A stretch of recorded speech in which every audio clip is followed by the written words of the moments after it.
Most Amazon sellers believe that if they write a strong appeal letter, Amazon will restore their ASIN or even their account.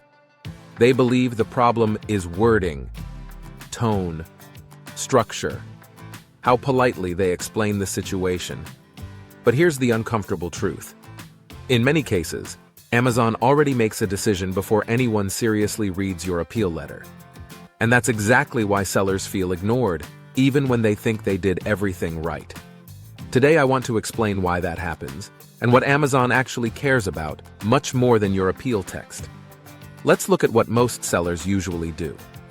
They receive a suspension or a violation notice. They panic, which is completely understandable. Then they focus almost entirely on the appeal letter. They rewrite it again and again. They change sentences. They soften the tone. They remove emotional language. They add promises. They add apologies. They say they understand Amazon policies. They say the issue will never happen again. Sometimes they submit 5, 6, even 10 appeals, each time with slightly different wording. But here's the key detail. In most of these submissions, the documents stay exactly the same. Same invoices, same supplier, same authorization, same structure, same inconsistencies. Only the text changes. And this is where most sellers misunderstand Amazon completely. Amazon is not grading your writing skills. Amazon is not emotionally reacting to your explanation. Amazon is not deciding based on how sincere you sound. Amazon is evaluating risk. Risk is not emotional. Risk is structural. Risk is data-driven.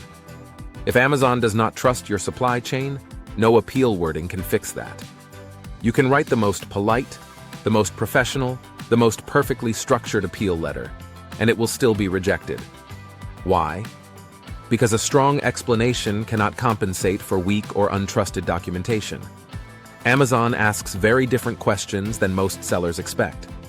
Amazon is not asking, did the seller apologize correctly? Amazon is asking, can we trust where this product came from? Does this supplier make sense for this brand? Do these documents prove authenticity, or do they just exist on paper? Is this supply chain likely to cause customer complaints, returns, or safety issues in the future? That's why invoices matter. That's why supplier credibility matters. That's why authorization matters. That's why consistency across documents matters. Amazon looks for signals.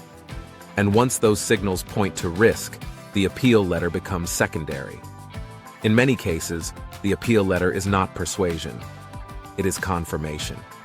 This is why so many sellers say, Amazon didn't even read my appeal. From the seller's perspective, that feeling makes sense. But in reality, Amazon already made a decision based on documentation signals long before the appeal was reviewed. The appeal did not fail because it was written poorly. It failed because the underlying risk never changed. A strong appeal letter cannot replace a trusted supply chain. A perfect explanation cannot override untrusted documents. Understanding how Amazon evaluates risk is far more important than rewriting the same appeal again. That's the difference between hoping for approval and understanding how decisions are made.